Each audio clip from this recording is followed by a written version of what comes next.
নির্মাতা নাগ অশ্বিনের কল্কি 2898 এডি তে অশ্বত্থামা চরিত্রে দেখা গেছে আমাদের সকলের প্রিয় বিগ বি অমিতাভ বচ্চনকে। আর তার চরিত্রের চেয়ে বেশি ভক্তরা তার ভূমিকার জন্য তার মহাকাব্য রূপান্তর করে দেখে অবাক হয়েছেন। বেশ কয়েকজন মেকআপ শিল্পী এই ভূমিকার জন্য অমিতাভ বচ্চনের রূপান্তরের পর্দার পিছনের ছবি শেয়ার করেছিলেন। অশ্বত্থামা ছিলেন গুরু দ্রোণাচার্য এবং কৃপির পুত্র। তিনি মহাভারতের একটি চিত্তাকর্ষক ব্যক্তিত্ব, একটি অসাধারণ জন্ম এবং অটল আনুগত্য দ্বারা চিহ্নিত, যা তাকে একটি জটিল চরিত্রে পরিণত করে। অশ্বত্থামা তার কপালে একটি রত্ন সিরান রত্না নিয়ে জন্মগ্রহণ করেছিলেন বলে বিশ্বাস করা হয়। এই বৈশিষ্ট্যই তাকে প্রায় অজেয় এবং অমর করে তুলেছিল। আপনারা কি জানেন অমিতাভ বচ্চনের আসল নাম কি ছিল? জানেন না তো?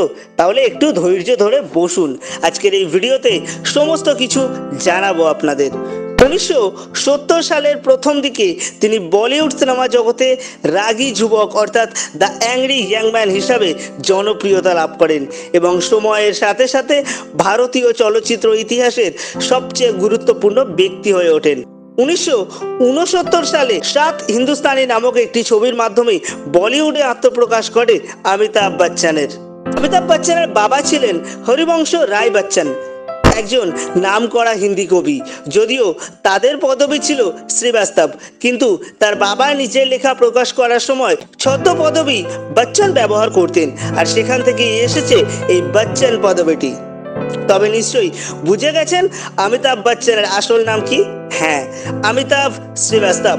কল্কি সিনেমায় অল্প বয়সী অশ্বত্থামা হিসেবে অমিতাভ বচ্চনের বেশ কিছু রূপান্তর এবং তার বয়স্ক চরিত্রটিকে যেভাবে পর্দায় ফুটিয়ে তোলা হয়েছে, সবকিছু মিলিয়ে কল্কিতে অমিতাভের অভিনয় নিয়ে ব্যাপক আলোচনা পড়ে গিয়েছে।